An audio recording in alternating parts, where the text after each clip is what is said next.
Olá pessoal, tudo bem? Vamos lá, nossa quinta aula hoje aí para o grupo de intermediários. Uma aula mais curta hoje, uma aula mais rápida, mais curta, falando sobre três aspectos fundamentais de finais, né? Afinal, tem um grupo até que fala que conforme fica até algumas dúvidas, né? Menos peças no tabuleiro, mais dificuldade a pessoa às vezes acaba tendo para conseguir fazer os melhores lances. E nesse âmbito a gente entra na questão dos finais, tá? Hoje o que nós vamos ter? Tanto para o pessoal que é um intermediário aí, que acabou de sair do iniciante e ainda tem muita dúvida no final essencial de reis e peões, né? A oposição, vou falar hoje só sobre a oposição rapidamente. O pessoal que já joga um pouco mais de tempo já tem isso muito claro, mas isso é algo que a gente tem que ter ele memorizado e entendido aí para a vida toda do xadrez, se a gente quiser ganhar os jogos e não cair em ciladas, né? Mesmo assim, hoje, numa onda de muito blitz, de muito xadrez rápido, mesmo aí grandes mestres às vezes acabam fazendo um lance muitas vezes rápido e errando, né? E a ideia essencial é a gente trabalhar isso hoje. Final de reis e peões com revisando o tema de oposição, até porque tem algumas pessoas que mandaram que ainda não conhecem com clareza a oposição de reis, né? E a questão de dois finais de torres essenciais, de Lucena e Felidor, tá? Até um mestre internacional aí colocou recentemente que os alunos dele depois que entenderam esses dois finais de reis, torre e peões, acabaram aí que ganhando 70% dos jogos de finais que ocorriam com certa frequência, tá bom? Então vamos lá, sem mais demoras, vamos iniciar a nossa quinta aula para intermediários hoje, tá? Então, recapitulando, pessoal, ou até para aprender quem não sabe ainda nessa questão do intermediário, a gente vai falar sobre a oposição de reis, né? Oposição de reis quer dizer o quê? Quando a gente tem aqui apenas uma casa separando os dois reis. E o porquê que isso é tão essencial e importante no nosso xadrez? Porque faz com que a gente vença ou perca um jogo. Uh, quem vai vencer, né, partindo de uma posição real de jogo, quem conseguir a oposição, que seria chegar primeiro nesta posição, vence o jogo. Por quê? A gente consegue fazer com que o nosso peão chegue na última fileira sem que o rei adversário consiga fazer uma posição de defesa ou empate, tá? Por exemplo, vamos lá já uma questão prática. Eu vou colocar um peão. Esse exemplo que eu estou colocando aqui, o peão atrás do rei, né? O rei aqui numa situação de quarta, aqui à frente, tá bom? E aqui vai depender muito do quê? Do lance de quem vai estar realizando agora, tá? Por quê? Vamos supor o seguinte, se for o lance das brancas, mover para cá, lembram da regra da oposição. As pretas não vão fazer lance para lateral, não vão fazer lance para trás, não vão fazer lance aqui para frente. Lembram do único fator importante aqui para não errar, né? Para fazer sempre o lance certo. Conquistem a oposição, que está aqui, né? Essa casa que eu estou pintando de vermelho, que é a separação de uma única casa entre os reis, tá? Então eu volto a conquistar aqui a oposição. Se o branco voltar, mantenho. Se for para outro lado, da mesma forma, avanço o peão. Quando avançar o peão, o que eu faço? Venho para a frente do peão, porque se avançar novamente, a gente até cai numa posição agora importante, tá? Essa posição aqui de oposição básica, ela é fundamental porque muitas vezes quem ainda tem pouco conhecimento cai nessa cilada.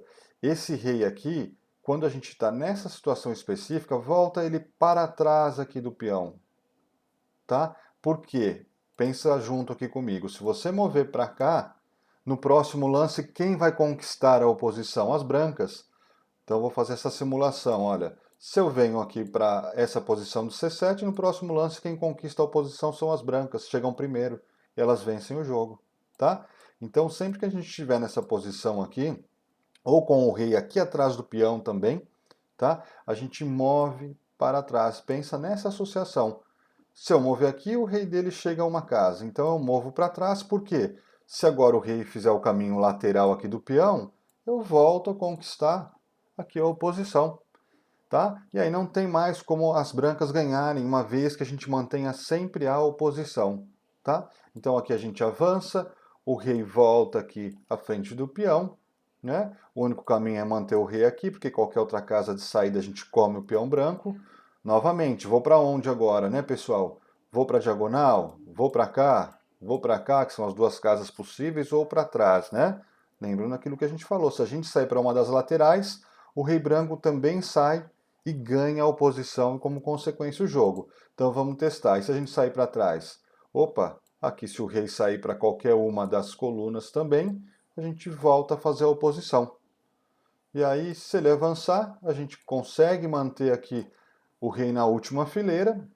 Aqui não tem mais o que ser feito, tá? Se ele se afastar, eu tomo o peão. E se ele vir para trás, rei afogado, empate. Ok? Então eu vou voltar de novo visualmente, só essa posição, né? Que eu acho que é a mais descilada. Deixa eu voltar aqui para trás um pouquinho.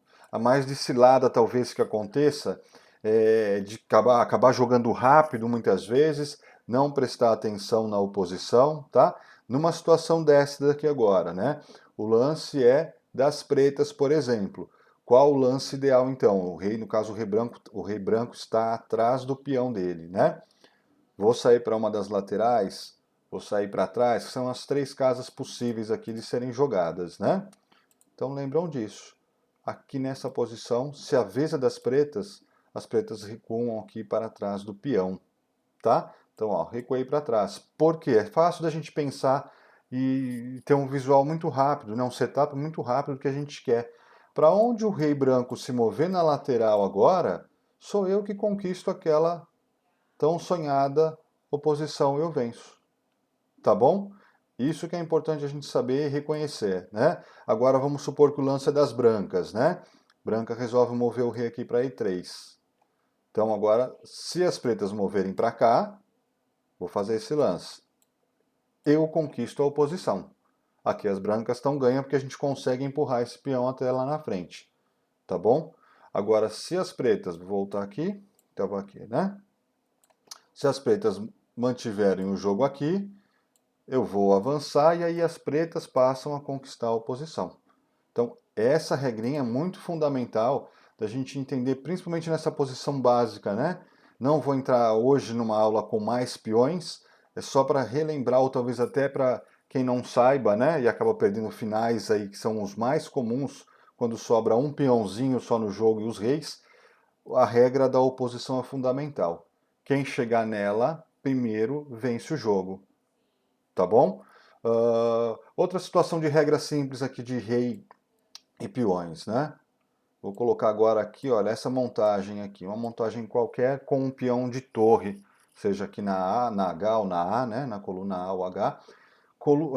Peão na coluna de torre é sempre empate.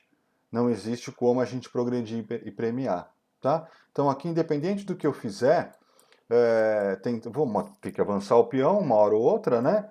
Independente de onde eu jogar, bastam as pretas manterem aqui a condição. Vai chegar um momento que eu vou ter que avançar esse peão, elas voltam lá para o último quadrado, e aqui não tem mais o que ser feito. Se eu me afastar, eu perco o peão, e se eu vier para a casa de H6, rei afogado, né? E aqui não tem como escapar, tá? Então, mais uma regrinha que a gente associa ao final básico, peão de torre é empate. E por que que isso é tão importante? Ah, legal, eu sei que peão de torre é empate. Mas vamos supor, deixa eu montar uma situação qualquer aqui também. Deixa eu pensar aqui nessa disposição de peão aqui, ó. Vou colocar um peãozinho aqui, montando uma situação aleatória, pessoal, só para a gente... só para ter uma linha de raciocínio quanto a por que entender isso, né? Por que é importante numa partida prática. Vamos supor aqui, tá? Sem pensar nos melhores lances, nada, só estou colocando como linha de raciocínio. Então vamos supor que as brancas aqui nessa posição, elas estão 2 contra 1, né? Em teoria, 2 peões contra 1, né? Tá com uma superioridade, tem que ganhar. Mas não nesse caso específico, tá? Agora vamos supor que as brancas aqui tá lá e simplesmente no blitzão elas movem o peão de G. Aí o que que a gente faz? Poxa, tava lá 2 contra 1, iria perder que eu tô com um peão a menos, né? Mas aí o que que eu faço? Se eu já sei que peão de torre é empate, eu tomo aqui sem dó, sem pensar, né? Por quê? Por mais agora que ela avance, eu já sei a regra do peão de torre. Ela pode comer aqui à vontade que eu vou ficar aqui eternamente e aqui eu vou conseguir o empate que eu queria. tá? Então isso que é interessante, a gente ter esses conceitos, os finais eles precisam estar memorizados, armazenados, esses conceitos, porque a gente não precisa ficar calculando eles. A gente sabe, se cair naquela posição, a gente consegue ou a vitória ou o empate, tá? Então, colocando essas duas situações, lembrando que, né, também um caso específico aqui de oposição, mais um exemplo aqui que me veio à mente, tá? Quando a gente tem essa situação, aqui, olha, do rei atingir uma das três casas daqui, olha, sendo na sexta ou terceira fileira, né, se fosse o caso das pretas, tá? Mas quando eu atinjo uma dessas três casas, por mais que haja aqui essa questão agora da oposição, aqui as brancas elas estão ganhas. Então a gente procura visualizar, tá? Deixa eu afastar os reis só aqui do tabuleiro. Então a gente pensa o seguinte: se meu rei conseguir atingir essas três casas aqui na frente do peão, sendo na sexta fileira, eu consigo também a vitória, tá? Então o que eu quero dizer? Porque aqui não vai ter como escapar nessas condições. Vamos supor agora, independente que seja a vez das brancas, tá? Olha só a diferença daquele caso. A gente está falando de sexta fileira agora, tá? O rei atingiu a sexta fileira. Movo, a preta consegue a oposição. A gente fala, poxa, então deu certo, as pretas empataram. Não, mas eu vou mover o peão, as pretas recuam, eu tenho um avanço e aí as pretas são obrigadas a sair lateralmente. E aí, quando acontece isso, eu vou premiar no próximo lance com dama e vencer o jogo. Tá bom? Então, de peões que eu queria colocar, reis e peões, que são essenciais, a gente precisa conhecer final de reis e peões. Coloquei a regrinha básica da oposição para relembrar ou para alguns aprenderem. Então, desde oposição com o rei à frente, o rei atrás. Coloquei uma situação de peão lateral também, de peão torre, né? Peão nas extremidades, nas duas colunas. E essa condição do rei chegar na sexta, né? À frente naquelas três casas, seja na sexta ou na terceira, se for ao contrário, para as pretas. Aí a gente consegue a vitória, independente daquela situação de oposição, como no caso que a gente viu esse exemplo. Tá bom? Vamos lá então, pessoal. De reis e peões eu vou colocar esses três só na aula de hoje para ficar um pouquinho mais curto. E vou colocar agora duas posições fundamentais aqui hoje, que é a posição de Filidor e Lucena, tá? Agora a gente envolve torres e reis. Eu acabei não deixando ela montagem numa situação de PGN só para puxar. Eu vou montar agora aqui mesmo, peraí. Deixa eu colocar lá o meu reizão, que está atrás do peão. Temos um rei e temos uma torre, tá? Vamos lá então, pessoal. Uma posição importante também e que cai com relativa frequência nos jogos, tá? E outra, a gente precisa ter ela muito bem entendida, muito clara, a posição de Lucena e Felidor, tá? Isso a gente não pode deixar escapar se quer crescer um pouquinho mais aí em um certo nível de xadrez, tá? Essas posições exercitem, vejam vídeos, vejam sites, vão ter em todos os locais que prezam pela evolução dentro do jogo, no caso se tratando de finais aí, né? A posição de Lucena ela tem essa característica específica, tá? Não vou entrar na parte histórica, depois é bem interessante quem gosta também dar uma pesquisada. Mas aqui nós temos uma condição que é a seguinte nessa posição para a gente analisar. A gente tem um rei que está na própria casa de premiação do nosso peão, né? E aí, olhando essa situação, a gente fala, puxa, e agora? Não vai dar, né? Como é que eu vou fazer? Meu rei está lá, o rei dele está do lado, como é que eu consigo isso? A posição de Lucena ela permite que a gente faça uma certa ligação com a nossa torre, a fim de que a proposta é que a nossa torre caia nessas casas aqui, olha, nessas casas, protegida pelo rei, e a gente consiga impedir o constante cheque da torre adversária. Tá? Eu associei mentalmente, porque às vezes acaba ficando muitos nomes que não é necessário entender a posição, né? Mas Lucena eu associei a quarta, né? Peguei o A final, quarta, Lucena, e isso por algum motivo para mim funcionou, de associar sempre a posição de Lucena à quarta, a quarta fileira, tá? Eu peguei essa etapa final aí, isso ajudou, uma forma de memorização, cada um tem a sua.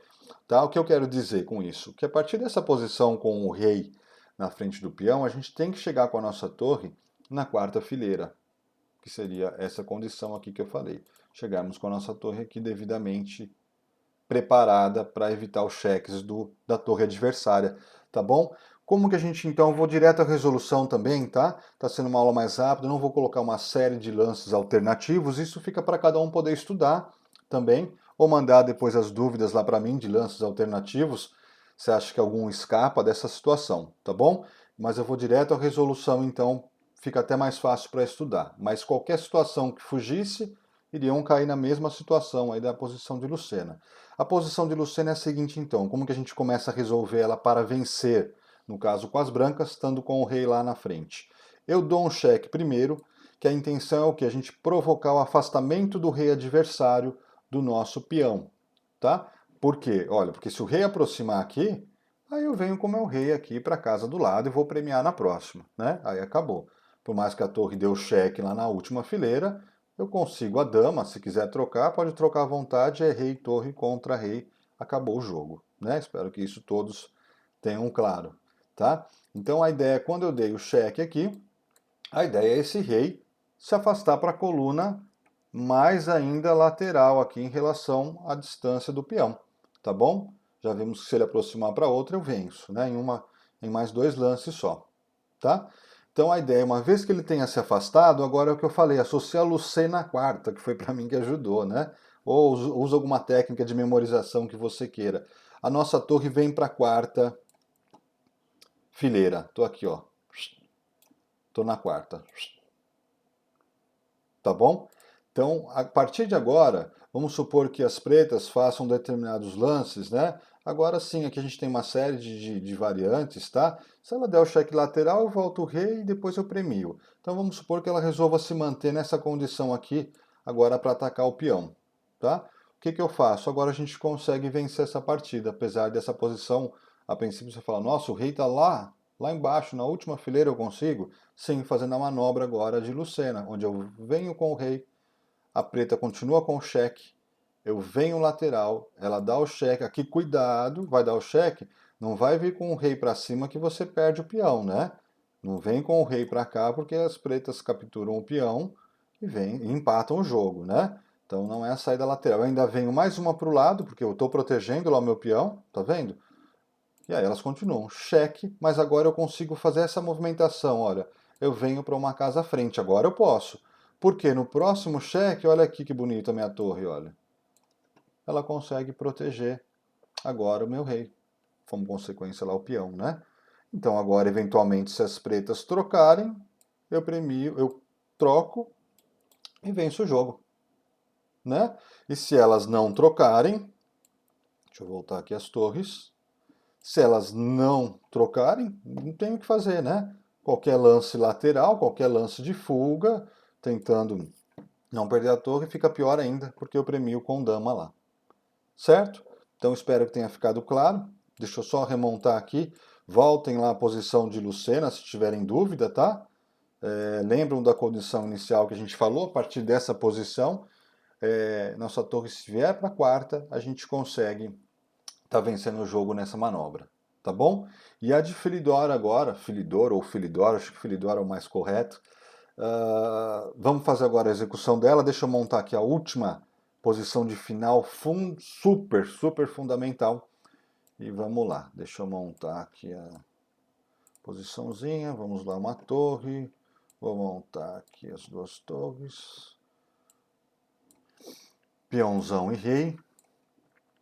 E o meu rei aqui agora. É isso, né? Deixa eu até verificar aqui, pessoal, só se está a situação certinha aqui de acordo com a posição. A posição de Filidor ela tem várias variantes, né? E acaba tendo as clássicas, né? Acho que eu acredito que essa seja a clássica mesmo. Tem algumas variações que o pessoal coloca um pouquinho diferente, mas a essência é a mesma, tá? Vamos lá então. Posição de Filidor aqui, tá? A de Filidor a gente associa uma questão muito importante novamente. Eu vou à resolução e não a ficar fazendo lances alternativos que vocês estudem, passem ou a gente estuda junto nas dúvidas, tá bom? Nessa situação específica, parece até que ela é muito mais recorrente num jogo prático, né? As pretas têm um peão que estão chegando, tá? Lembra de fazer associação, né, gente? Branca com as pretas seria o mesmo caso se a gente estivesse lá avançando o nosso peão. No caso de brancas, né? Se a gente estivesse com um peão na quinta fileira, tá bom? Aqui no caso as pretas estão avançando então esse peão com a ideia de promoção e vencer o jogo, tá? Tem aqui uma torre aqui em preparação e nós temos uma situação de torre e rei. Mas essa posição a gente consegue empatar, tá? É importante para saber como empatar e como também se o adversário com um peão a menos erra, como a gente pode ganhar. Mas a essência da resolução da posição de Philidor é a gente se movimentar ou melhor, a torre, sem precipitação, até que as pretas avancem o peão para a terceira fileira.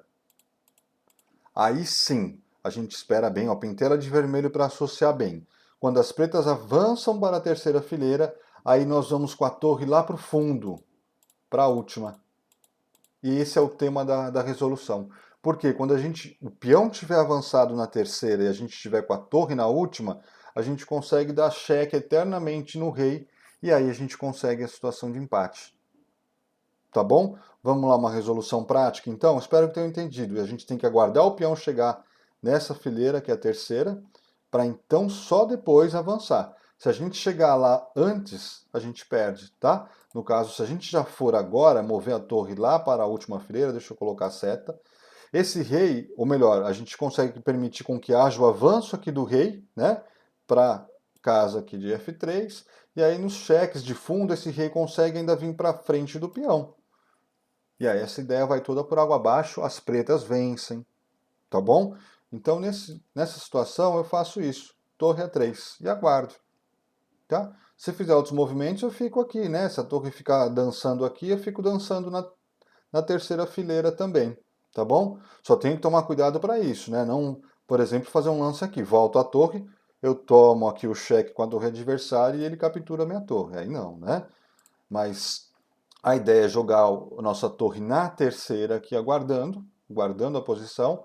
E aqui o único modo que as pretas vão ter de ganhar é mais cedo ou mais tarde, independente de qualquer lance aleatório, se o rei sobe e volta, tá? Como eu falei, a gente está indo mais à essência da resolução aí da posição. É avançar o peão para premiar para a dama, senão ele nunca vai conseguir vencer o jogo. Então, nessa situação, ao avanço de peão, tá? Agora sim, olha, chegamos no tema, na resolução que a gente precisa conhecer. O peão foi para a terceira. Aí o que eu faço? Agora eu vou lá para a última. E agora, independente do lance que for realizado aqui, né? Por exemplo, uma situação de avanço de rei. Vamos supor que vai avançar o rei para tentar apoiar o peão e vencer, né? Nesse caso, eu tenho sempre os cheques, olha. Porque eu vou ter o meu rei lá como proteção da casa agora de entrada, né? Esse rei vai ter que voltar, eu consigo dar um cheque, esse rei vem para o outro lado, eu dou um cheque, esse rei quer afastar, eu volto ameaçando ganhar o peão, esse rei aproxima, e aí eu consigo manter, olha, sempre, eternamente, os cheques, e qualquer movimento de afastamento do rei, eu ameaço com a minha torre e com o meu peão também, ou até subir o meu rei para fazer uma pressão e ganhar esse peão, tá? Então, essa posição aqui nós chegamos numa condição de empate, ok? Por essa condição, uma vez que haja aqui o cheque e esse peão já veio para a terceira, a gente consegue vencer. Ou melhor, consegue empatar, tá bom? No caso aqui, inferioridade, a gente consegue sempre o empate. Então espero que tenha ficado claro, pessoal, um vídeo com 3 finais essenciais para esse grupo de intermediário, até com base nas dúvidas que a gente viu um pouquinho. Memorizem, entendam, tá? Posição de Lucena, posição de feridor, porque a gente encaixa em outras situações. Mais ainda a essência, a oposição de reis, tá? Lembram daquela situação, oposição de reis? Se a gente chegar com o rei ali na sexta, naquela disposição, naquele exemplo, vencemos. Peão de torre, empate. E isso a gente vai trazendo mais elementos de conhecimento para o nosso jogo. E aí vai dando mais condição e capacidade da gente vencer ou até mesmo empatar uma posição que possa parecer ali perdida. Tá bom? Espero que tenham gostado. Um abraço a todos aí até a próxima aula.